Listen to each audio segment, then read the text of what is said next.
Hello. आज से हम स्ट्रक्चरल न्यूमेरिकल स्टार्ट करने वाले हैं। ये क्वेश्चन हमारा 2073 भाद्र से है एंड इसका टॉपिक है three hinged parabolic arc. So the question says यहाँ पे हमें थ्री हिंज्ड पैराबोलिक आर्क दे दिया है और कहा गया है बेंडिंग मोमेंट डायग्राम फाइंड करने के लिए and determine the moment at the point where the load is acting. ये जो एक पॉइंट लोड एक्ट कर रहा है यहाँ से हमें मोमेंट फाइंड करना है और radial shear and normal thrust find करना है at 15 metre from the left support. Left मतलब ये पॉइंट हो गया, ये hinge three hinge parabolic arch है और इसका लेफ्ट पोर्शन ये है और यहाँ से 15 मीटर पे जो पॉइंट आएगा वहाँ पे हमें फाइंड करना है radial shear and normal thrust. यहाँ पे ये जो फिगर है ये अकॉर्डिंग टू क्वेश्चन में जो फिगर था वो मैंने बनाया है और यहाँ पे जो फिगर है वो है फ्री बॉडी डायग्राम। जो क्वेश्चन में पॉइंट्स दिए गए थे उससे देखते हुए मैंने ये डायग्राम ड्रॉ किया है। सबसे पहले तो हमारा ये point A and B both are hinged, so इसका जो रिएक्शन होगा in free body diagram R A Y vertical force, R A X it is horizontal, R B X it is horizontal and at point B it is vertical force RBY। And ये मेंशन किया गया था question में कि 15 metre के distance पे हमें फाइंड करना है रेडियल एंड नॉर्मल थ्रस्ट। सो ए हमारा लेफ्ट पोर्शन है और ए से 15 मीटर के डिस्टेंस पे मैंने यहाँ पॉइंट ई बनाया है और यहीं पे हमें फाइंड करना है radial shear and normal thrust. So ये जो पॉइंट सी है ये हमारा हिंज्ड है, ये हमें क्वेश्चन में ही दिया गया था यहाँ पे, जो कि थ्री हिंज पैराबोलिक आर्क पे एक पॉइंट लोड एक्ट कर रहा है वो है 70 किलो न्यूटन का, जिसको कि मैंने डी से डिनोट किया है और ई पॉइंट तो मैंने अभी जस्ट एक्सप्लेन किया है। यहीं पे हमें radial shear and normal thrust find करना है। नाउ सबसे पहला स्टेप जो था वो है फ्री बॉडी डायग्राम बनाना और दूसरा स्टेप है यहाँ पे calculation of reaction. Remember vertical reaction, सबसे पहले हम वर्टिकल रिएक्शन कैलकुलेट करेंगे। उसके लिए द मूवमेंट अबाउट ए लेंगे, summation of movement about A taking clockwise positive. तो जब मूवमेंट अबाउट ए लेंगे तो हम ये फिगर में ये हमारा पॉइंट ए हो गया और मूवमेंट अबाउट ए लेना है। तो यहाँ पे ये फोर्स एक्ट कर रहा है और यहाँ पे आर बी वाई एक्ट कर रहा है। आर बी एक्स का हम नहीं लेंगे बिकॉज आर बी वाई इससे ये जो ए पॉइंट है इसे परपेंडिकुलर नहीं है। सो आर बी एक्स जो होगा वो हमारा ज़ीरो ही आएगा अल्टीमेटली और ए पॉइंट पे जो रिएक्शन लगेगा हम तो ए पॉइंट से ही कैलकुलेट कर रहे हैं। So R A X and R A Y भी ज़ीरो होगा। सो जो मूवमेंट लग रहा है वो सिर्फ होगा 70 and R B Y. Then हम कैलकुलेट करेंगे summation of movement about A, तो हमारा आंसर आ जाएगा आर बी वाई का 23.33। उसके बाद हम समेशन ऑफ वर्टिकल फोर्सेस लेंगे। वर्टिकल फोर्सेस का हम समेशन लेंगे जिसमें कि जो फोर्स ऊपर जा रहा है हम उसे पॉजिटिव लेंगे और जो नीचे जा रहा है उसे नेगेटिव लेंगे। देन हमारा आंसर आएगा आर ए वाई का जो कि होगा 46.67 किलो न्यूटन। नाउ अब हम फाइंड करेंगे हॉरिजॉन्टल फोर्सेस। कैसे? तो यहाँ पे मैंने नोट लिखा है कि सी पॉइंट जो है हमारा वो हिंज्ड है और जहाँ पे हिंज होता है वहाँ का बेंडिंग मोमेंट हमेशा ज़ीरो होता है। सो अब हम कैलकुलेट करेंगे अपना horizontal forces by the use of equation of equilibrium. तो मैंने क्या लिया यहाँ पे मोमेंट अबाउट सी, लेकिन यहाँ पे मैंने लेफ्ट लिया है। Remember three hinged parabolic arc में हमारा पॉइंट सी हिंज्ड है तो यहाँ का बेंडिंग मोमेंट ज़ीरो होगा और जो हम मोमेंट लेंगे यहाँ से बेंडिंग मोमेंट जो लेंगे हम लेफ़्ट पोर्शन भी ले सकते हैं राइट पोर्शन भी ले सकते हैं फॉर द कैलकुलेशन। सो मैंने यहाँ पे कैलकुलेशन करने के लिए लेफ़्ट पोर्शन चूज़ किया है। जस्ट क्लोज दिस पोर्शन और ये जो पोर्शन है इसे हम डायरेक्ट करेंगे। सो मैंने यहाँ पे मूवमेंट अबाउट सी लिया है ऑफ अबाउट लेफ़्ट पोर्शन।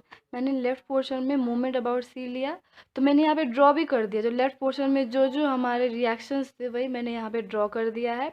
जब हम कैलकुलेट करेंगे मूवमेंट तो हमारा जो आर ए एक्स, क्योंकि सी फाइंड करना है और हमें यहाँ का जो वर्टिकल फोर्स था वो तो ऑलरेडी हमने फाइंड कर लिया है। अब बाकी बचा है फोर्स आर ए एक्स।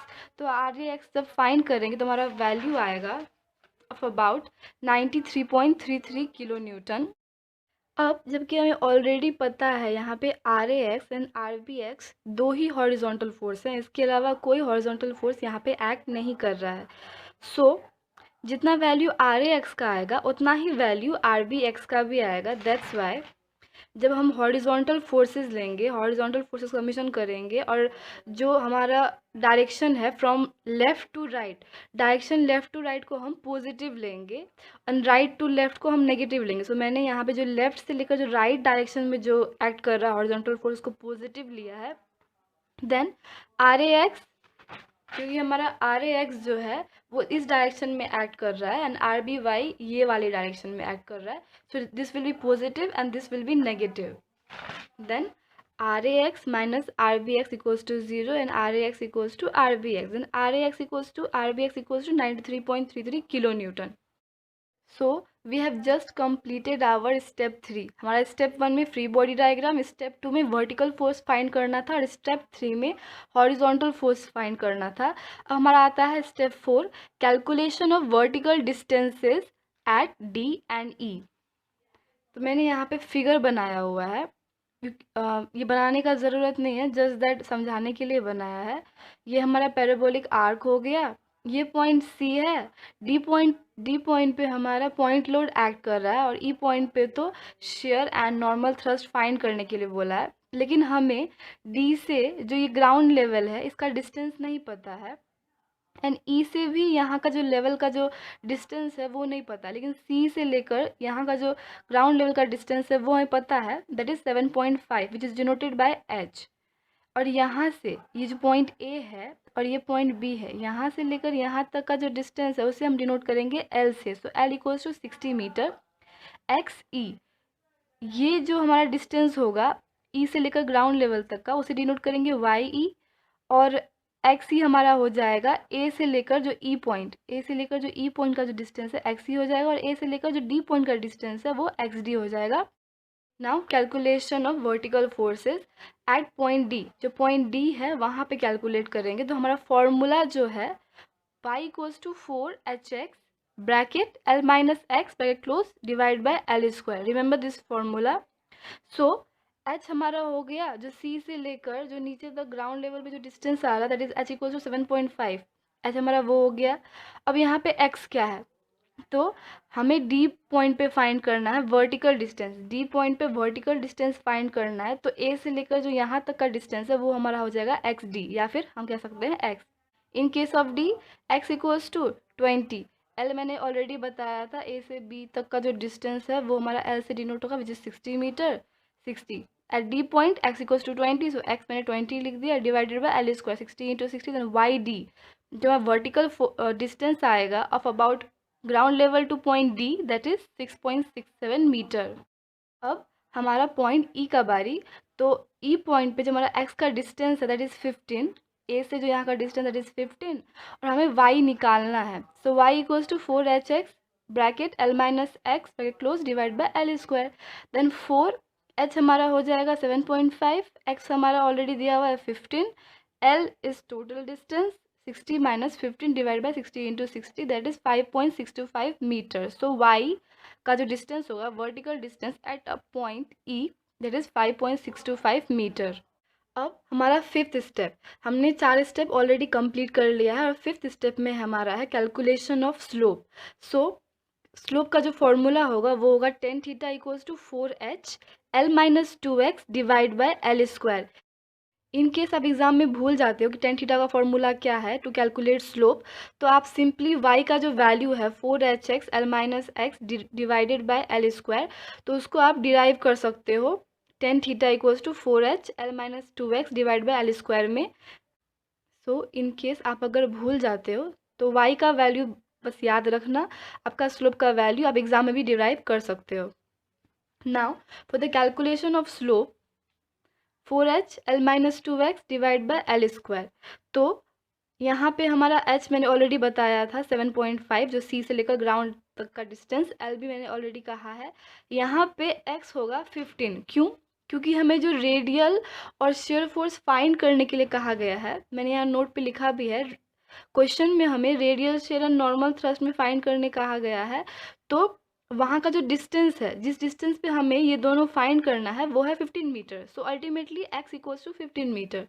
तो जब हम वैल्यूज़ रखेंगे तो हमारा टेन थीटा का वैल्यू आएगा 0.25 एंड थीटा का जो वैल्यू आएगा जो कि हमारा एक्चुअल स्लोप है that is 14.036 degree. Now calculation of radial shear and normal thrust at 15 metre. Formula is n equals to v sin theta plus h cos theta. N is here normal thrust, v is here vertical force, h is here horizontal force. सबसे पहले तो हमें ये जानना होगा कि हमारा जो ये v और h का वैल्यू क्या है। सो उसके लिए भी मैंने छोटा सा नोट बना के रखा है। जैसे कि हमारे क्वेश्चन में हमें ई पॉइंट जो कि हमारा 15 मीटर के डिस्टेंस पे है, वहाँ पे हमें कहा गया है share force and normal thrust find करने के लिए। यहाँ का मैंने लेफ़्ट पोर्शन लिया है। इफ़ यू वांट आप राइट का भी पोर्शन ले सकते हो। राइट में ज़्यादा रिएक्शंस थे इसीलिए मैंने ई का लेफ़्ट पोर्शन लिया। तो ई के लेफ़्ट पोर्शन में यहाँ एक ही वर्टिकल फोर्स है और एक ही हॉरिजॉन्टल फोर्स है जो कि v equals to 46.67 kilo newton, h equals to 93.33 kilo newton. You can see that in free body diagram. So ऐसे करके हम फाइंड आउट करेंगे कि हमारा v और h का वैल्यू। इन केस अगर ई पॉइंट होता, ए पॉइंट है जो कि ऑलरेडी क्वेश्चन में भी है, लेकिन यहाँ पे एफ पॉइंट भी होता और यहाँ पे 20 न्यूटन और ये 10 न्यूटन एक्ट कर रहा होता, तब हमारा जो v होता वो होता 46.67 माइनस 20 जो कि होता 26.67 and h equals to 93.33 minus 10 83.33 kilo newton. So E point की जो लेफ्ट पोर्शन में यहाँ दो वर्टिकल और दो हॉरिजॉन्टल फोर्स है। सो यहाँ पे एडिशन या सब्सट्रैक्शन होगा according to the sides and direction. But जो हमारा ओरिजिनल क्वेश्चन है यहाँ पे ई का लेफ्ट पोर्शन में एक ही हॉरिजॉन्टल और एक ही वर्टिकल फोर्स है। सो हमारा v equals to 46.67 and h equals to 93.33। तो ऐसे ही करके मैंने कैलकुलेट किया v और h। And also if you can't remember the formula n equals to v sine theta plus h cos theta, then see I don't know if you remember the ad MDH on TV। So ऐसे मैं याद करती हूँ। So what I do is I just replace m with n। जो हमारा जो ये m होता है उसको मैं रिप्लेस कर देती हूँ n से और d को मैं v से रिप्लेस कर देती हूँ और h का h। So MDH becomes NVH। You can remember, आप जब ऐड सुनते थे तो आता था ना MDH, सो वैसे ही NVH। तो आप सिंपली याद कर सकते हो NVH। और साइन कॉस तो हम बच्चे से ही पढ़ते आ रहे हैं, साइन कॉस 10। सो सीरियली साइन कॉस आता है तो साइन कॉस और प्लस का plus. Just remember that MDH becomes NVH and sine cos तो हमेशा से ही साइन कॉस 10, सीरियल वाइज भी साइन कॉस ही होता है। सो देयर इज़ नो कुछ डिफरेंट नहीं है यहाँ पे साइन कॉस और प्लस। और जब SVH आता है तो ऑब्वियसली हमें जब नॉर्मल थ्रस्ट फाइंड करना था तो हमने n लिखा, अब हमें शेयर फोर्स फाइंड करना है तो हम s लिखेंगे। और सिर्फ यहाँ डिफरेंस ये होगा s होगा और ये फ्लिप हो जाएगा, कॉस यहाँ जाएगा, साइन यहाँ जाएगा, कॉस v कॉस थीटा और h साइन थीटा, क्योंकि ये फ्लिप हुआ है तो हमें माइनस लिखना है। So you can simply remember the formula MDH से ही NVH SVH, यहाँ पे sine cos plus cos sine minus. Then अब हम इसमें वैल्यूज़ रखेंगे, जो हमने थीटा निकाला था, v निकाला था और h निकाला था, तो हमारा वैल्यू आ जाएगा normal thrust. n is here normal thrust 101.862 kilo newton and s equals to 22.64 kilo newton. अब अकॉर्डिंग टू क्वेश्चन हमें यहाँ कहा गया था radial shear force and normal thrust find करने के लिए एट 15 मीटर, तो ये हमने फाइंड कर लिया है। Now we can find out the bending movement at the point where load is acting. So यहाँ इस पैराबोलिक आर्क पे अगर आप देखोगे तो एक ही पॉइंट पे हमारा लोड एक्ट कर रहा है that is 70 kilo newton at point D. जो हमारा डी पॉइंट है वहीं पे, सिर्फ वहीं पे लोड एक्ट कर रहा है। सो हमको सिर्फ वहीं का बेंडिंग मोमेंट फाइंड करना है। Then bending moment at point load at point D 70 kilo newton, B M D equals to RAY into 20 minus RAX into YD। जो डी पॉइंट पे हमने वर्टिकल जो डिस्टेंस निकाला था YD इक्वल टू 6.67, ई पे तो लोड एक्ट कर नहीं रहा है, सो वहाँ पे हमें कुछ यूज़ नहीं करना है उसका। एंड ए पॉइंट पे हमारा वर्टिकल जो है 46.67, हॉरिजॉन्टल है 93.33 एंड ए पॉइंट जो है वो डी पॉइंट से 20 मीटर का डिस्टेंस पे है। सो RAY into 20 and RAX into YD, बीच में माइनस, क्योंकि RAX जो है वो हमारा एंटी क्लॉक जा रहा है और हमें क्लॉक वाइज पॉजिटिव लेना है। तो हमारा BMD का जो वैल्यू आएगा, bending moment at point D, that is 310.889 kilo newton metre. Lastly we have to draw bending moment diagram.